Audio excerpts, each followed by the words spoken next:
next is verbal communication.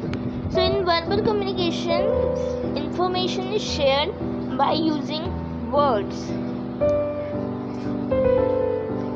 There are many advantages of using the verbal communication, which is decrease the confusion among the people. There are some types of verbal communication also, that is oral or spoken communication and written communication. So if we talk about oral communication, so a word is used but we use it orally, right? It involves talking. On the other hand, writing involves written or typed words. Then comes the next thing, which is advantage of verbal communication. So the advantage is that it is easy and quick, and we can give a quick response, and it is also called as easier form of communication. If we talk about its disadvantage, so sometimes meaning become confusing and difficult to understand if the right word or appropriate word is not used. Next is public speaking. So speaking in front of public, a large group makes most people nervous. So to make your public speaking effective, you should use 3 P's, which is, it stands for prepare, practice and perform.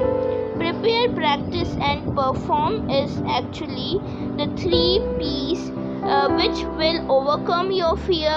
And prepare means, first of all, you have to think about the topic, and then practice it, and at last you have to perform. That's how you can make your public speaking effective.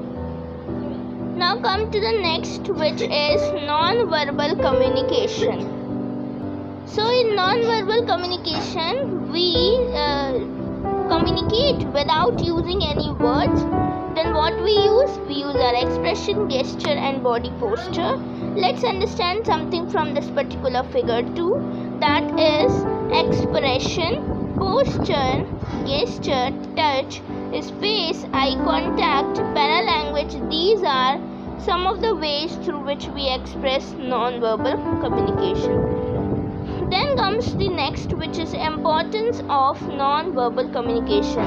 So by this data, we can easily understand how much important non-verbal communication is. That in our normal communication, we use less than 10% words, and the other is actually the non-verbal communication. It could be face, arm movement or voice control. It would be tone or anything. It is all comes under non-verbal communication. So while we communicate, we mostly we use our expression, movement, pictures, which comes under non-verbal and visual. Then voice control, which is again a part of non-verbal, and then words.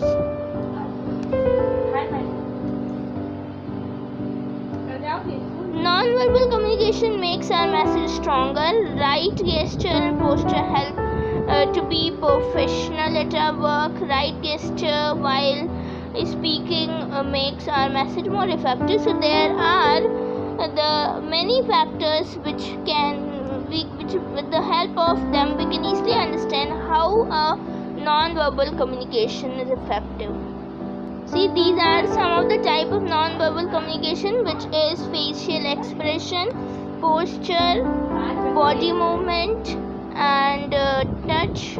These are some of the type of non-verbal communication. In the similar manner, space, eye contact and paralanguage. If we talk about paralanguage, something which is different. So it is actually how we speak, our tone of our voice, speed and volume, that actually is paralanguage.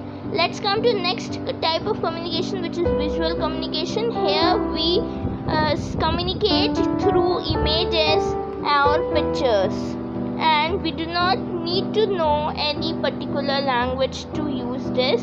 That is the one of the advantage of visual communication. Here are some of the example of visual communication, like traffic symbol, traffic lights and railway crossing, different.